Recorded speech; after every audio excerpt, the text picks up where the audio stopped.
PTF and JK back with you. First weekend in May, not only the Kentucky Derby we've been talking about here on the In the Money Media airwaves, but it's also the Kentucky Oaks. And it's time that we bring you our Kentucky Oaks Top 10, brought to you by our friends at Free Rein Coffee. You'll be hearing a little bit more about them later in the video, but let's get right to this top 10, starting with the one that we have at number 10. That's Lemon Muffin, trained by the venerable one, Dwayne Lucas. Won her maiden in the Honeybee Stakes back at a time when the barn was flying, backed up a bit in the fantasy. Her big win makes her a no-brainer, I think, for this top 10. But with so many fast fillies this year, is she a pretender or a contender, JK?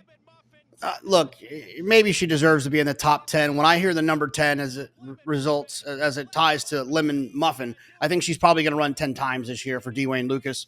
Sure, she deserves it. I don't think she'll be winning the Kentucky Oaks. God bless the fillies who run a lot. We'll add that to the mix. Coming in at number 9 on our list is Tapet Janali.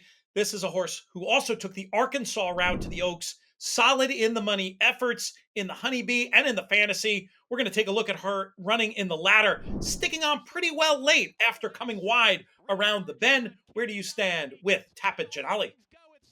Yeah, I mean, look, she hasn't gotten a win as of late, and that's always a concern. But when you have these kind of progressive 3-year-olds, they can continue to improve and continue to kind of trend in the right direction. And if one of the big stars that we'll talk about at the top of the list doesn't show up or has some trouble or gets into a pace duel or gets stopped or breaks slow, horses like this can win, but it's not likely, if you ask me. Next on the list, we have one who's a California-based filly. Where's My Ring? This one came to New York to win the Gazelle in a pretty rock-solid time.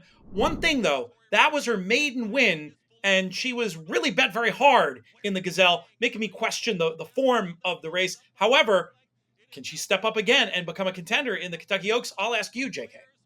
I mean, I think she can. She was actually pretty impressive. I like the way she ran. She got a fast number, sat in behind horses and kind of produced. Yeah, look, I get it. She was a maiden, but she's been knocking on the door against some pretty nice horses. A Baffert horse that won't be eligible for the Kentucky Oaks. But I think she's interesting, and we'll be rooting for her and our friends at Lane's Inn, as this is a daughter of Twirling Candy. And Twirling Candy so far has had an outstanding year. Next up on the list, Our Pretty Woman, a $900,000 purchase, living up to that price tag. Last out a good second to Tarifa in the Fairgrounds Oaks, and we'll take a look at her here, rolling through the stretch in an allowance race over that same surface at Fairgrounds. This horse is progressive and looks to me to be fast enough to maybe have an impact. Our Pretty Woman could be more than just a Roy Orbison hunch play. What do you think, JK? Well, you know, when horses like this go for $900,000 for connections like Steve Asmussen, I always give them the benefit of the doubt that they're going to appreciate more ground. You don't buy a horse for $900,000 you think is going to be a 6-furlong type. You buy those horses with that pedigree and that body and that frame, that athleticism that can lead to them winning these classic Grade 1 races like the Kentucky Oaks. She's trending in the right direction, lightly raced. I wouldn't be shocked if she takes another step forward for Steve Asmussen. We'll turn our attention to Florida and the Gulfstream Park Oaks for these next 2 horses. Power Squeeze was the winner. Got an absolutely perfect trip in there. A race where her key rival, we'll talk about in a second, had all kinds of trouble. Power Squeeze ran a really good speed figure, though, and absolutely belongs on this list. Though I wonder if everything didn't just set up perfectly for her last time. What do you think of Power Squeeze heading forward? Yeah, we'd be silly to act as if Ways and Means' trip and the long layoff didn't play into the hands of Power Squeeze. However, that happens in the Kentucky Oaks, right? Dreaming of Julia, a huge favorite a few years back, didn't break well. Next thing you know, if I'm not mistaken, I believe that was the year that Princess of Silmar won. So when it comes with a horse like Power Squeeze, she did her job when she needed to do it. Do I think she's better than Ways and Means? Probably not, but another Lane's Inn sired Union Rags that we'll be rooting for our friends at Lane's Inn. Let's talk about Ways and Means. Very logical one to deal with next. Looked like an Oaks contender way back in August when she made her 2-year-old debut in a race people at Saratoga. It just blew them away. I was among them. She absolutely dazzled in this spot. We'll look at it, overcoming the bad break and really putting on a show in the lane. Had a setback that ended the campaign early, but appeared to come back fully formed in the Oaks. A race where I feel like you can say she was better than the winner, or certainly at least as good as the winner, given the trips. JK, do you still believe in Ways and Means? And does she want to go this far? It's hard for me not to. I was there in the summer with Chad Brown, telling all that would listen that there's a possibility the best dirt horse he's ever trained is this practical joke filly he's got. His exercise riders all were gushing about Ways and Means, and then she debuted and she was outstanding that day. She had a little bit of trouble, got injured in the spinaway. Unfortunately, had to take all this time off, came back in the Gulf Street Park Oaks and ran extremely well considering the circumstances we just talked about when laying out Power Squeeze. I think that she's the type of horse that could go off at 4 or 5 to 1 because of her credentials, but because she's so lightly raced as a 3-year-old, she might not get hammered at the windows. I think she's probably the most talented horse. We'll have to find out on Friday, the first Friday in May, if she's going to win the Kentucky Oaks, but I think she absolutely can. Lots more fast fillies to talk about, but first, how about a word from the sponsors for this video, starting with our friends at Free Rein Coffee, freereincoffee.com.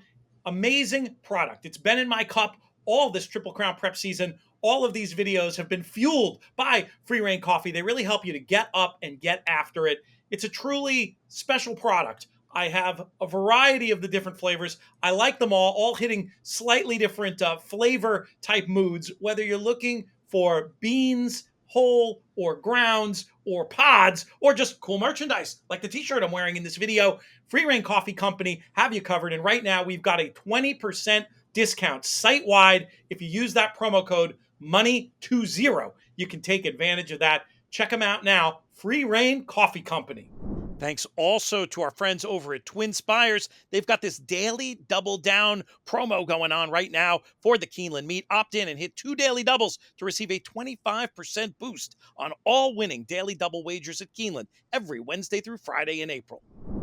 Now we're down to the final 4 on our Kentucky Oaks top 10 countdown, and we're going to go in this spot. I should say we're going to go.